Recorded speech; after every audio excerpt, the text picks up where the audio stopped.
Hello and welcome to another episode of Top Deck, the series where we take a look at some of the leading TCG deck lists. And this time we have the 7th place list, I believe, from the Sheffield regional. It took place recently, I think it was last weekend. And this is a True Draco list from Rhodes, and let's dive straight into this. So 1 Dynamite, triple Ignis, 2 Border and 2 Majesty Maiden. Now, typically in the past we've normally seen a Mono over Border, but every now and again we do see this switch out, and I believe it's much more popular in America to play Border in the main. Triple Demise, triple Disciples, triple Heritage, triple Duality, double Terraforming, triple Diagram there, triple Heritage here, 1 Upstart Goblin, triple Gozen, 1 Skill Drain, triple Erupt, 1 There Can Be Only 1, triple Apocalypse, 1 Return, and double Waterfall. No extra deck, of course, but in the side deck, 2 DD Crow, 2 Dreyeth, 2 Ghost Ogre, 1 Metaltron, 1 Stormforth, triple Evenly, double Iron Wall, and double Rivalry. Now, we haven't seen Draco come on and do a lot in a little while, so it's kind of cool to see the variations between this version of the build and previous versions.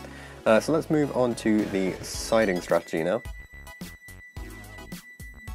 So within the side deck we have, first off, the siding for Danger, or the Dark Warrior kind of stuff, so putting in the Rivalries, taking out the Gozens. For going second, put in those DD Crows and the Ghost Ogres in order to start banishing away the graveyard resources. They do rely on a lot of sort of graveyard usage at the moment, taking out the Waterfalls and the Borders, because obviously when you get second, it's a little bit too late to stop the Rongo without a hand trap. For against Thunder Dragons, Iron Walls can come in going first, taking out Upstart and an Ignis or a Waterfall, both essentially equivalent. And then for going second, putting in Stormforth as a nice way to tribute them off. Iron Walls as well, you can stop them from being able to protect themselves, which means you can start popping them with the traps, which is really good. Evenlies and a Dreyeth as well, taking out Duality, Terraforming, and Border. Once again, Border is a little bit too late, but the Terraforming and Duality, you don't have the ability to add cards from the deck to the hand at that point. For against Sky Striker, putting in 2 Rivalry and 2 Dreyeth when going first, and taking out There Can Be Only 1, a Skill Drain, a Gozen, and an Erupt.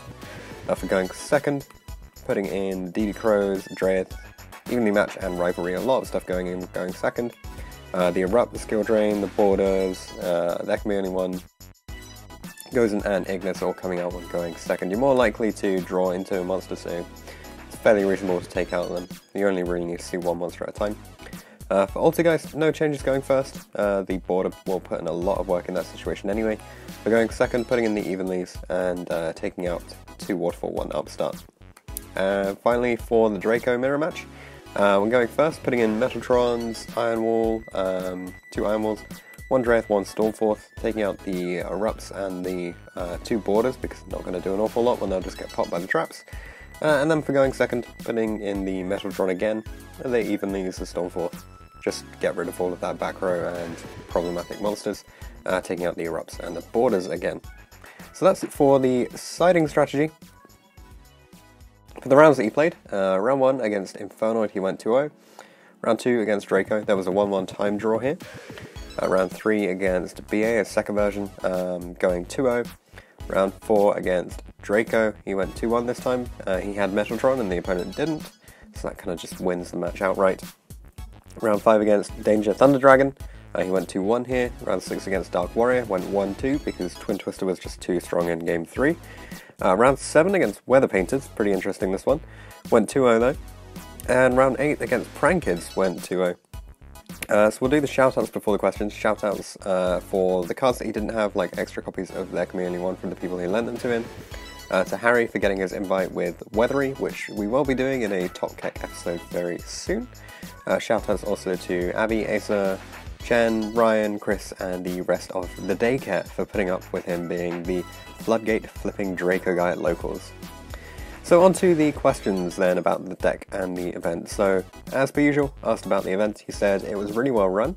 The choice to have it in a hotel meant that there was lots of space and the time in between rounds was minimal, so everything went very smoothly and they finished at a pretty reasonable time.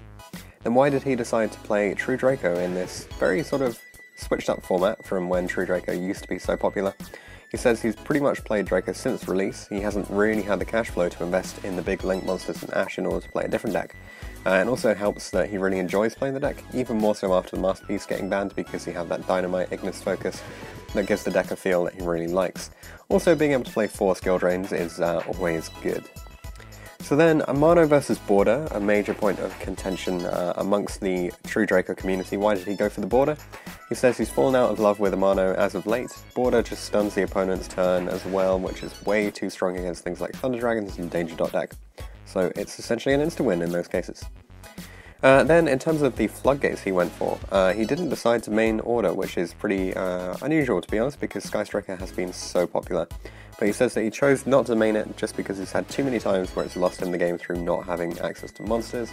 Your opponent can just sort of take away that option from you, and it makes it kind of a brick in that you don't want to play it because you'll just lose. He probably should have found space in the side, he thinks, but luckily he never missed it on the day. Then for the other floodgates, most of them sort of look like they're focusing on the Altergeist type deck, and he says that they were chosen so that he would have the best chances game 1 versus Thunder Dragons. So Gozen covers the deck. A lot of decks in the meta much better than Rivalry does at the moment, and There Can Be Only One was absolutely the MVP on the day, and he definitely needs to find some more. As for reasons why he chose the DD Crow in the side over something like Ghost Bell, he says that it was chosen because it's sort of easy to throw it away to set up, or if it's drawn off Demise, if it's not really a problem because you then can just use it immediately. But he also likes it for the Striker matchup to snipe the important spells on the Ray. On top of that, it's a really good option for shutting down the Rongo deck by just sniping the important combo pieces. And Dreyeth, another sort of unusual option in the side. He says he really values it, especially for the Striker matchup, protecting your other monsters so that you can keep gaining back the advantage, allows you to just win in the grind game. Plays a very similar role in the mirror match as well, to be honest, because once again they're going to be targeting your monsters and trying to get rid of them. As for the hardest and easiest matchups, the hardest matchups were the mirror in round 2, as the opponent had access to impermanence, which definitely swayed the matchup more in his favour. Going second versus Thunder Dragons is just painful before siding. You really have to open well in order to play through their boards. And Prankins was kind of awkward because he still hasn't read any of the cards themselves. The only other bad matchup is sort of the dice roll. No hand traps in the main makes the game 1 very tricky when you're going second. As for changes that he'd made to the list, he put in more copies of There Can Be Only One. The card absolutely swung games. He felt that if there was more than one copy on the day, then he could have pushed even further. He'll be making room for Imperial Order in the side as well, and he's not really sure as to what he would take out. Every card in the side had a lot of value on the day, and he doesn't think that he would make any changes to the main for the current meta because it just ran so well. So congratulations, Dom, on making Top Cut with this True Draco list in 2019. We'll see how the format pans out, but definitely great to see that True Draco can carry on competing and taking those points. And hopefully we'll see you guys in the next video. Thanks for watching this episode of Top Deck. If you have any comments or suggestions that you would like to make, leave them in the comment section down below. Check out the description for details of how you can get involved in this series. You can enter by voice interview, or instead you could just send all of your information over Facebook Messenger. Anything like that will be absolutely fine. If you want to see anything in particular from the upcoming series, then be sure to get in touch, and I'll see you guys in the next video.